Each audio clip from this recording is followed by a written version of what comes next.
The tycoon's first love returned from abroad. The price: his pregnant wife would leave, without telling a soul. The first month she was gone, the man didn't care, spending his days doting on his first love. The second month she was gone, the man's friends started taking bets on when his wife would come back begging. The third month she was gone, the man finally panicked, sending people to search all over Europe, but they couldn't find a single trace of his wife. From then on, the name Grace became a well-known taboo in the city, but what no one knew was that every night, he was driven mad by the thought of her. The Hunt family had a tradition. At the end of each year, they held a private family gathering. No outsiders allowed. This year, there was an uninvited guest, my husband's first love, Ava. The family dinner had already begun when the two of them walked in. Leo had his arm half wrapped around Ava as they walked straight towards me. I stared blankly at Leo's joyful face, my eyes suddenly stinging. He was the only man I had ever loved in my life. After 3 years of marriage, I still hadn't managed to find a place in his heart. Get up, this isn't your seat.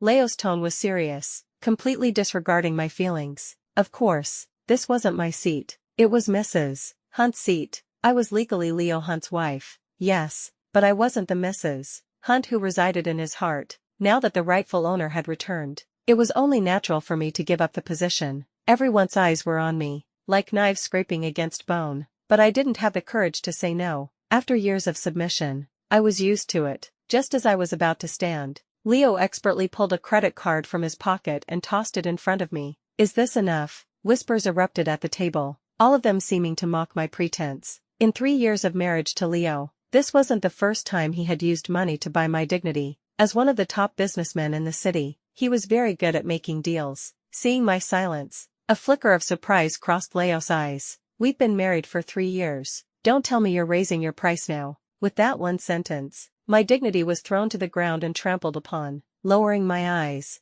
I was about to speak when Ava cut in. Leo, it's a family dinner. After all, let's not make it so ugly. With that, she unclasped the orchid bracelet from her wrist and placed it in my hand, saying with feigned kindness, this bracelet was a birthday gift from Leo. It's second-hand, but I'm sure you'll like it. I forced a smile, about to refuse, but Ava grabbed my hand again, pointing at the wedding ring on my finger. She smiled brightly. Miss Grace, you see, this ring was also a gift from Leo to me. I thought it was ugly, so I told him to throw it away. I didn't expect you to like it. I guess it's good to put something discarded to use. The dining table fell silent instantly. I didn't need to look up to feel the stares from all around me. They were a mixture of gossip, drama, and pity. I didn't want this kind of pity. My hand, hidden from view, dug into my palm. I used the last of my strength to take off the ring and place it on the table. As I turned to leave, Leo called out to me, wait, don't forget to take the card. In that moment,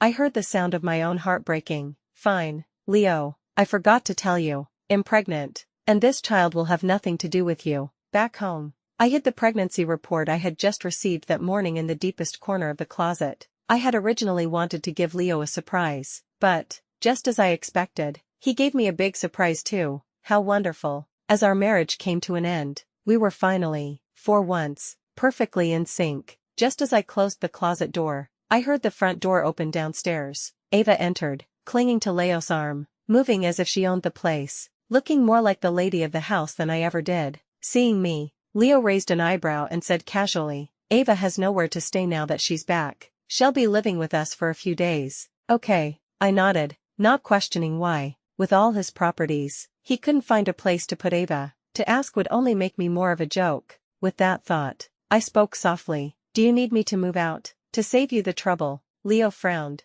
as if dissatisfied with my reaction, a hint of displeasure in his eyes. No need, just give up the master bedroom. Okay. Without hesitation, I turned and went back to the room to pack my things and move into the guest room. As we passed each other, Ava deliberately raised her voice. Leo, I'm very particular about cleanliness. Make sure to have the maid disinfect everything later. I don't like things that are dirty. My steps faltered. I subconsciously looked at Leo. I couldn't believe he wouldn't understand what Ava was implying. Of course, Leo understood, but he didn't care. It's too late tonight. I'll take you to a hotel for now. You can come back tomorrow after it's been disinfected. Ava giggled and threw herself into his arms, her eyes casually glancing at me with the smile of a victor. Okay, but you have to stay with me. I'll be scared otherwise. Leo didn't hesitate. He took her downstairs and left, leaving me alone. holding a pile of hastily packed belongings, looking like a complete clown. I looked down. The mark from the wedding ring was still on my finger, a reminder of 3 years of self-deception.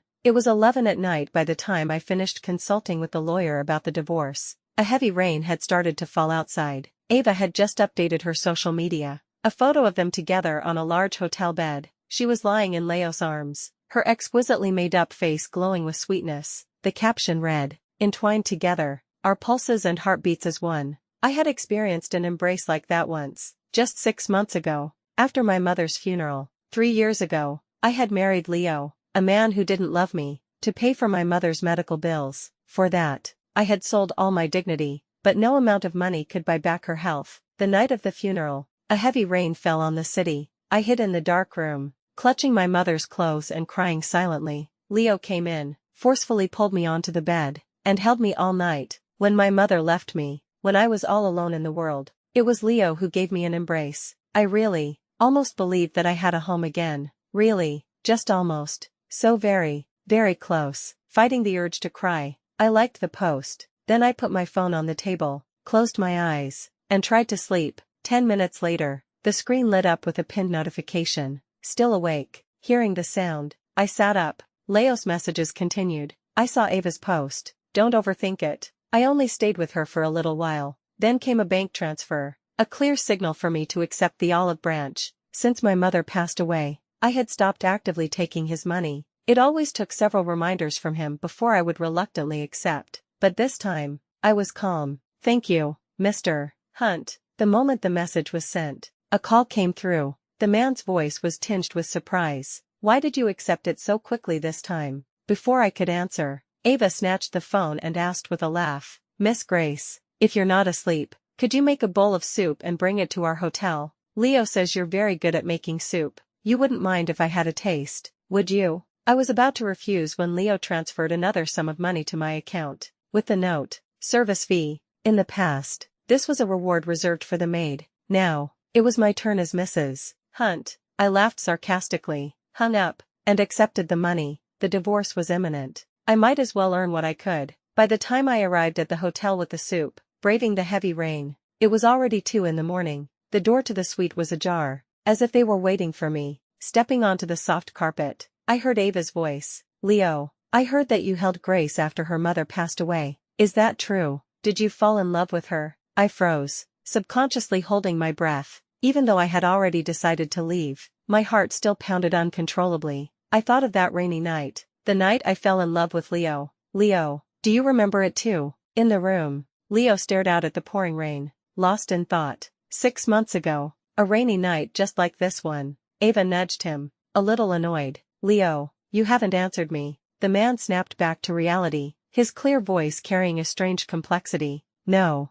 I just felt sorry for her, like pitying a stray cat or dog on the street. Nothing more." Crash, the bowl of soup fell to the floor, startling the people in the room. Leo came out and froze on the spot. When did you get here?" I ignored him and started cleaning up the mess on my own. Leo frowned and knelt down to help, but I instinctively flinched away. The man's hand paused in midair, then he casually retracted it, as if nothing had happened. Ava saw this, and a flash of jealousy crossed her eyes. Then she picked up her handbag from the sofa and took out a banknote. "Miss Grace, thank you for your trouble. This is for the delivery." The crisp red bill fluttered through the air, hitting my pride again and again. Before, when my mother was sick, I had been willing to be looked down upon for the medical fees. Now, my mother was gone, and I was still being looked down upon. A self-deprecating smile touched my lips. "Thank you." I took the money and was about to leave, but Leo grabbed my arm, his face displeased. "Grace, aren't you even a little bit angry?" My pupils trembled.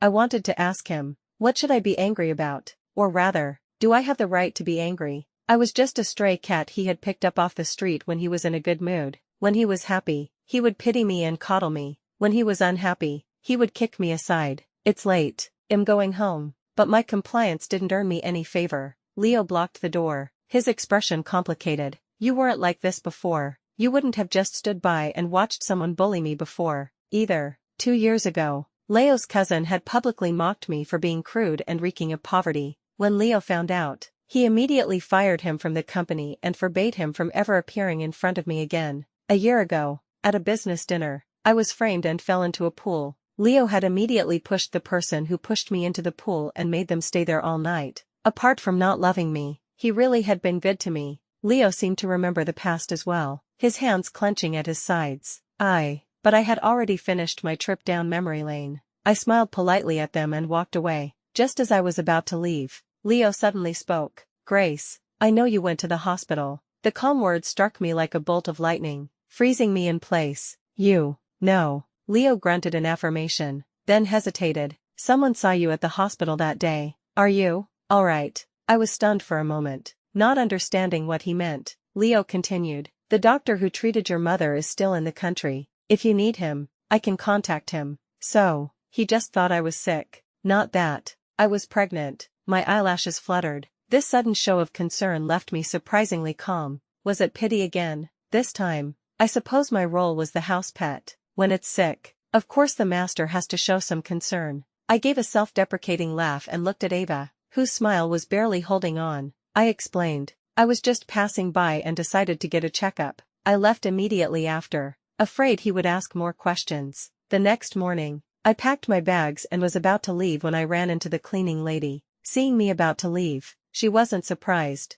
as if she had expected it. It seemed everyone had tacitly agreed that Leo didn't love me, that I was just a temporary replacement for Ava. As I walked into the courtyard, a series of noises came from the second-floor balcony. Someone was throwing things down. I looked back and saw it was the master bedroom I had lived in for 3 years. Bed sheets, glasses, pillows, everything I couldn't take with me was now being ruthlessly thrown from the balcony, a send-off for my departure. The next thing to be thrown was our wedding photo. In the photo, I was standing carefully next to Leo, a naive smile on my face, so different from the person I was now. The frame hit the ground, and the glass shattered. Taking a deep breath, I stepped on the broken frame and walked away. The heavy rain from last night had stopped. It was time for me to officially move on. Leo and Ava didn't get home until the afternoon. Looking at the newly cleaned villa, Ava nodded in satisfaction. Leo, on the other hand, was agitated. He hadn't been able to reach me all morning. The explanation he had prepared remained unspoken.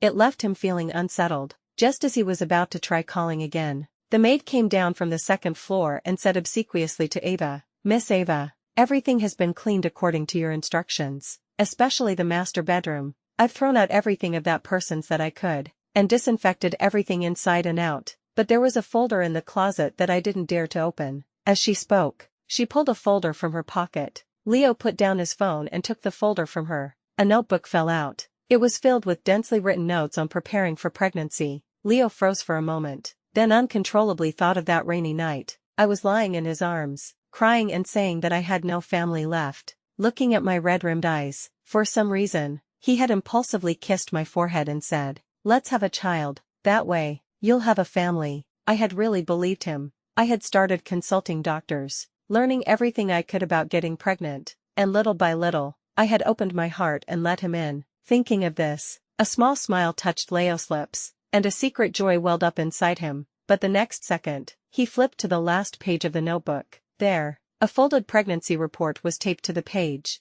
The smile on Leo's face froze. 8 weeks pregnant. When did Grace get pregnant? But why didn't she tell him? Was she planning to refuse treatment and have the baby in secret? Was she trying to kill herself? A wave of irritation washed over Leo. Where did Grace go? The maid was taken aback and shook her head. She left with her luggage this morning. She didn't say where she was going. Her answer made him frown, and a chill spread across his handsome face. What do you mean? She? Who is she? The maid hadn't expected Leo's sudden outburst. She glanced nervously at Ava and stammered. The missus. I misspoke. The missus left with her luggage this morning. Leo stared at the maid, but his mind was replaying my words from last night. You wouldn't have just stood by and watched someone bully me before, either. Leo had thought that the title of Mrs. Hunt would grant me the same respect he commanded. He never realized that without his respect, I was no different from the labeled vases and ornaments in the house, and now, it was too late for him to fix it. Ava sensed Leo's strange mood and tried to get a look at the notebook, but Leo quickly closed it.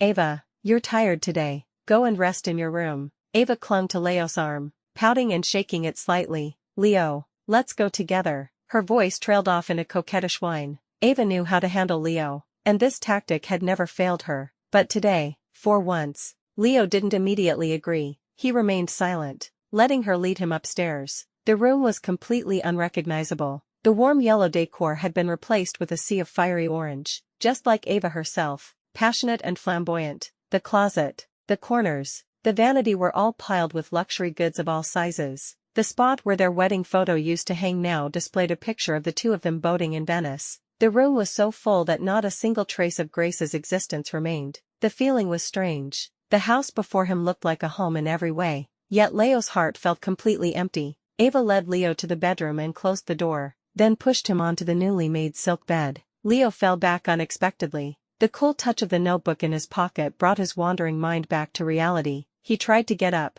but Ava leaned over and pressed him down. A faint blush was on her cheeks, her eyes full of anticipation. Leo, this is our first time at home. With that, Ava closed her eyes, waiting for Leo to take control as he usually did, to pin her down and possess her wildly. 1 second, 2 seconds, 3. The room was eerily quiet. Ava slowly opened her eyes and saw Leo staring blankly at a coat in the closet. It was a classic wool coat, the first gift I had ever given him, and the only thing in the entire house that hadn't been thrown away. Back then, he loved to wear it and wrap me in his arms. He also loved to secretly sniff the gardenia scent that clung to it from me. Back then, before he could get lost in his memories, his phone suddenly rang, breaking his train of thought. Leo turned his head and met Ava's red-rimmed eyes. He cleared his throat awkwardly, trying to hide his guilt. Then he picked up the phone and answered. A serious voice came from the other end. Hello, this is Grace's lawyer. Miss Grace has formally filed for divorce. I am now contacting you to discuss the terms. Leo's gaze turned cold, the desire on his face completely gone. Ava was a little annoyed. She petulantly got up and walked to the vanity, reapplying her bright red lipstick. She had to maintain her beauty at all times, to ensure Leo's eyes were always on her. Leo glanced at Ava, then lowered his voice and walked out. Ava was annoyed and was about to follow him when her eyes were drawn to the notebook that had fallen on the bed. She opened it with a sneer, but her expression quickly turned ugly. She could accept another woman temporarily occupying the position of Mrs. Hunt, but she would never tolerate that woman getting pregnant and threatening her own status. In the study, Leo tried to suppress his anger as he looked at the divorce agreement the lawyer had sent over. The house, the cars, the company, the shares. I wanted none of it. I only wanted money. After all, raising a child requires not only a lot of love, but also a lot of money. Remembering how he had generously used money to dismiss me time and time again, he probably wouldn't refuse. Leo looked at the agreement, his voice as cold as ice. Where is Grace? The lawyer replied with professional detachment. Miss Grace has stated that she will not meet with you until you have agreed to the divorce. Leo laughed in anger. He couldn't believe that the woman he had thought of as a pet kitten would one day bare her claws at her master. He never expected that the quiet wife who had silently accepted everything from him would leave so decisively. Mr. Hunt, in that case, we will see you in court. With that, the lawyer hung up. Leo angrily swept everything off his desk and then dialed his secretary's number. 10 minutes. I want to know where Grace is. After hanging up, Leo slumped into his chair, his head in his hands. Ava walked in, tears glistening on her face, the open pregnancy report in her hand. Leo, you promised me that your marriage to her was just for show, but why is she pregnant? Leo rubbed his temples in frustration. He had thought about giving me a home, even a child, but ever since Ava returned, everything had been thrown into chaos. Ava bit her lip,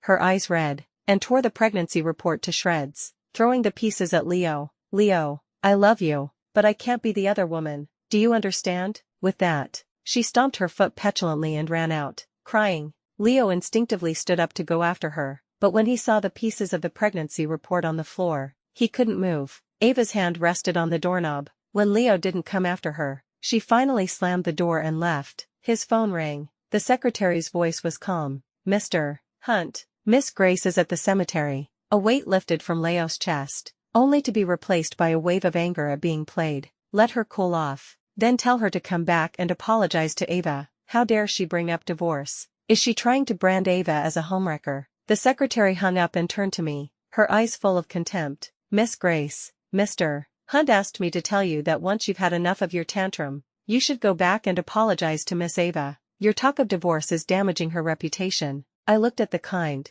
smiling face of my mother on the tombstone and said softly, I'm not going back. The secretary, unsurprised, scoffed and turned to leave. I gently placed the tulips in front of my mother's tombstone and wiped the dust off her photo. Mom, I've come to say goodbye. I'm leaving Leo. Don't worry, I have my own family now. I gently caressed my belly. I can live a good life without him. The sun was warm. The breeze was gentle. I paid for 30 years of management fees in one go, then took my luggage and headed straight for the airport. At the Hunt residence, Leo's mother held Ava comfortingly, her face cold as she reprimanded Leo. I told you an orphan girl would have no proper upbringing, making a scene about divorce over such a small thing. What does she think the Hunt family is? I say you should just agree. It's only some money. Take this opportunity to get rid of that gold digger and marry Ava. Hearing this, Ava shyly lowered her head and glanced at Leo. From beginning to end, Leo's brow remained furrowed. He did like Ava, but he had never actually considered divorcing me.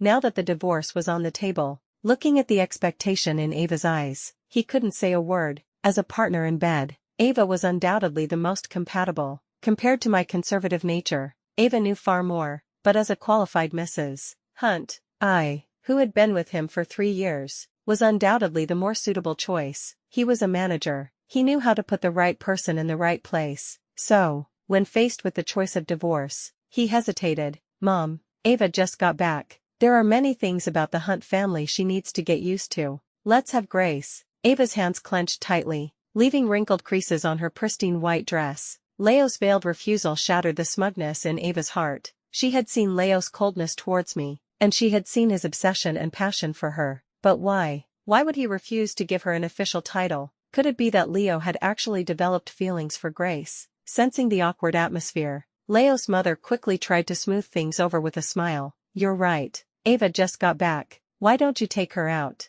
Let her meet some friends, and you two can get to know each other better. Taking the cue, Leo followed up. The Elysian Gala is at the end of the month. Get ready and come with me. A light sparked in Ava's eyes. It was the most exclusive event of the year, which meant he was already paving the way for her to become the rightful Mrs. Hunt. At the gala, Ava's appearance drew countless stares, some surprised, some knowing, some scornful. But I heard that my lawyer also attended that night, as a representative of his top-tier firm. When he told me Ava's expression had been priceless, I couldn't help but smile. No wonder I received the signed divorce papers the next day. The Hunt family, in an attempt to salvage their reputation, had to announce that Leo and I had long been divorced and that Ava was the future lady of the house. Indeed, money makes the world go round. A tricky divorce could be solved with a high enough price, and a PR crisis could be quickly smoothed over with the right team. I sipped the chicken soup the nanny had just brought, my fingers tapping on the screen a few times as the final payment went through.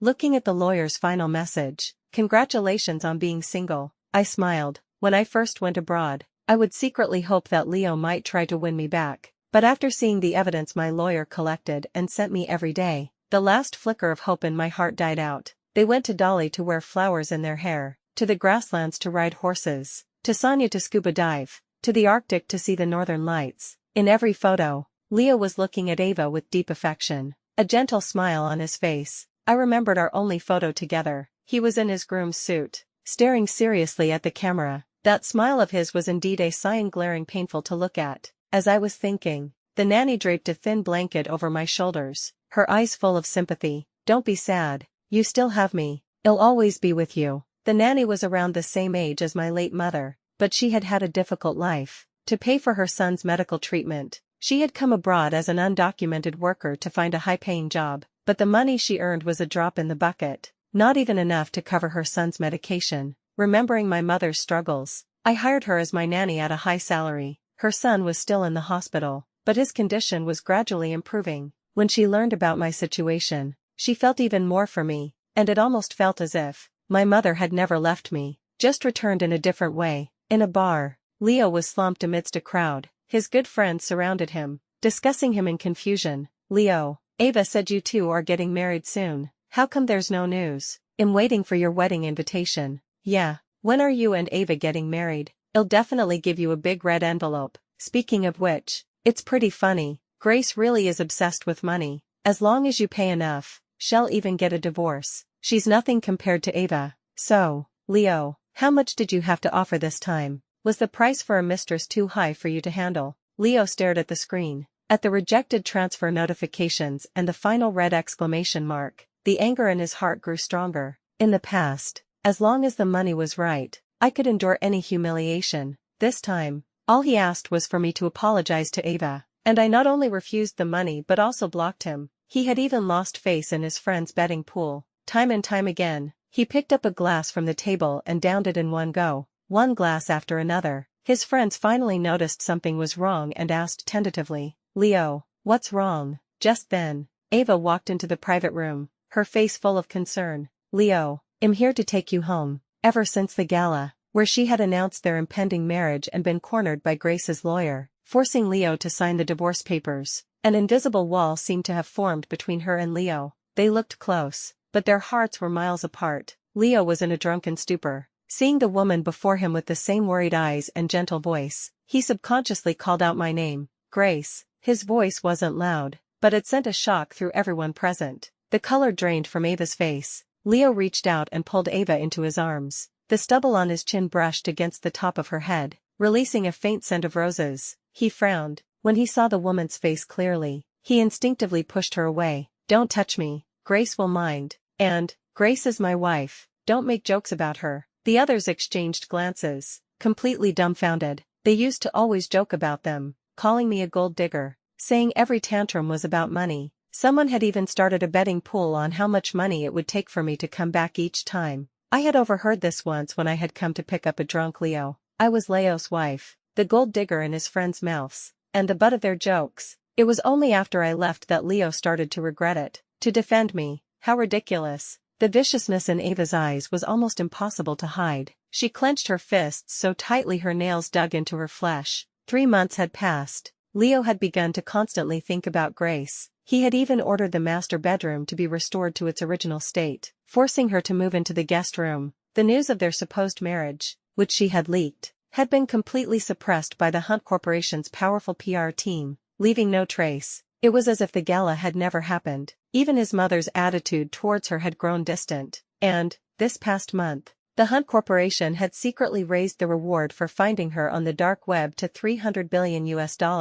Leo had practically put his entire fortune on the line to find Grace. She, his supposed first love, had now become the laughingstock of their social circle. And the reason for all of this was Grace. If it weren't for her, none of this would have happened. At 7 months pregnant, I had just finished a checkup at the hospital when I saw Leo waiting at the entrance. The sunlight streamed down on him, but it couldn't melt the frost on his face. This morning, the nanny had mentioned that there had been a lot of new, menacing-looking people loitering around our building recently. I hadn't paid much attention at first, until my lawyer kindly reminded me that Leo was out of the country. I had a feeling this would happen. I just found it a little amusing. The assets I had received in the divorce were a fraction of the reward he was offering. Leo walked over quickly, his eyes a mixture of surprise and nervousness. His gaze fell on my pregnant belly, and a soft light finally appeared in his eyes. "Are you okay? Is the baby behaving?" I shot him a sideways glance, my tone sarcastic. "Mr.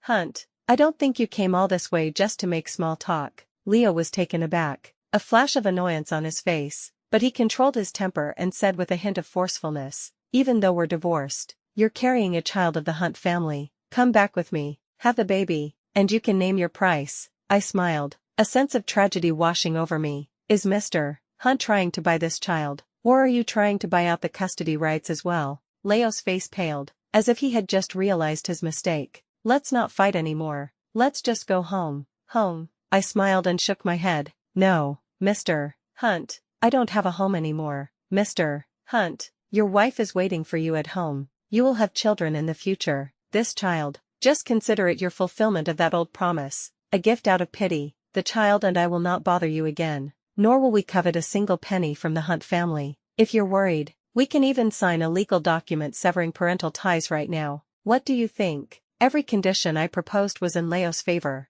but he just stood there, his face cold, silent for a long time. He grabbed my wrist tightly, his voice demanding, "What do I have to do to make you come back with me? Do you want my entire fortune?" "Don't be too greedy." I laughed, tears streaming down my face. "Leo, you haven't changed at all. After all this time, is money the only thing you know how to talk about with a woman? In your world, everything has a price tag, doesn't it? Love, a child, even me. What's the matter? Is your fortune still enough to start a new betting pool with your friends?" "Leo, money isn't everything. The reason I left you was never about money. It was because I don't love you anymore." Leo took a step back in disbelief. "How could that be? When he had no money, Ava had left him. Everyone had told him it was because he was poor, that with money, he could have anything, and he had succeeded. He had a wife who would obey for a price, and Ava had come back. How could she say money isn't everything? I ignored the confusion in his eyes and walked around him towards the street. A semi-truck came speeding towards me.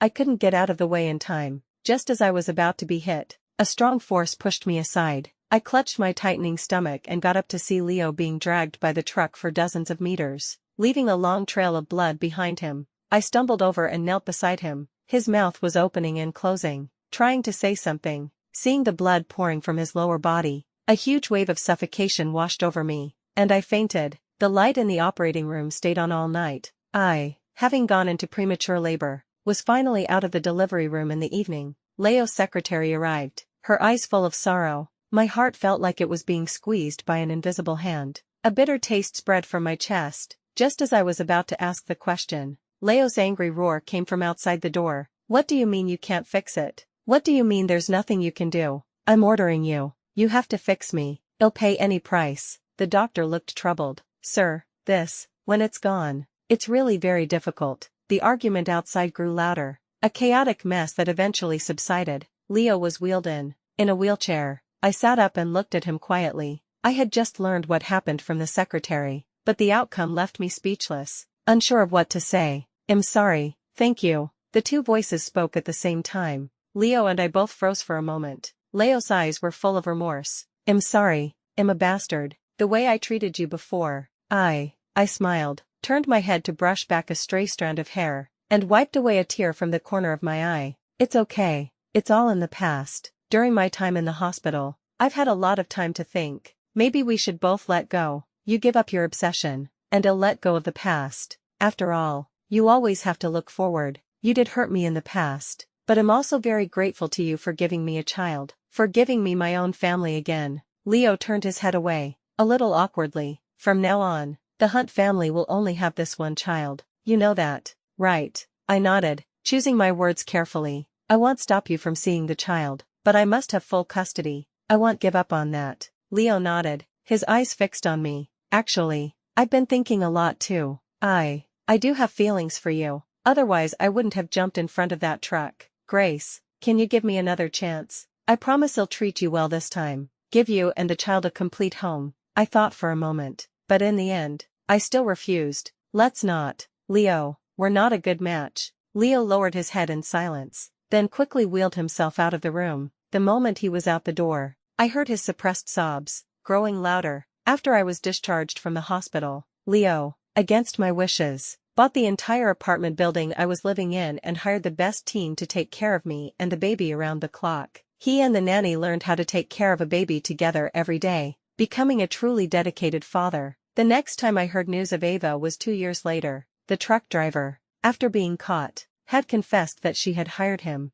The news that Ava had used the identity of Mrs. Hunt to hire a hitman was exposed, and she became a public pariah. She spent 2 years in hiding, thinking the coast was clear. She tried to flee the country but was caught at the airport. A life sentence in prison was enough time for her to reflect on her actions. At the amusement park, my son ran towards me. Leo was right behind him, his hands protectively outstretched, gently reminding him, slow down. I took out a small water bottle and handed it to him, then gave another one to Leo. He took it, flattered, and asked in a pleading tone, Grace, see how well I'm doing. When can I be promoted back to husband? I smiled and, for the 1086th time, refused. I'm sorry, we're not a good match. My son laughed and took my hand, leading me towards the carousel. Mommy is a princess, and I'm going to be the knight who protects her, so let's go ride the carousel. I smiled and nodded, ignoring the disappointed look from behind me. The cheerful music played as the colorful horses rose and fell in a gentle rhythm.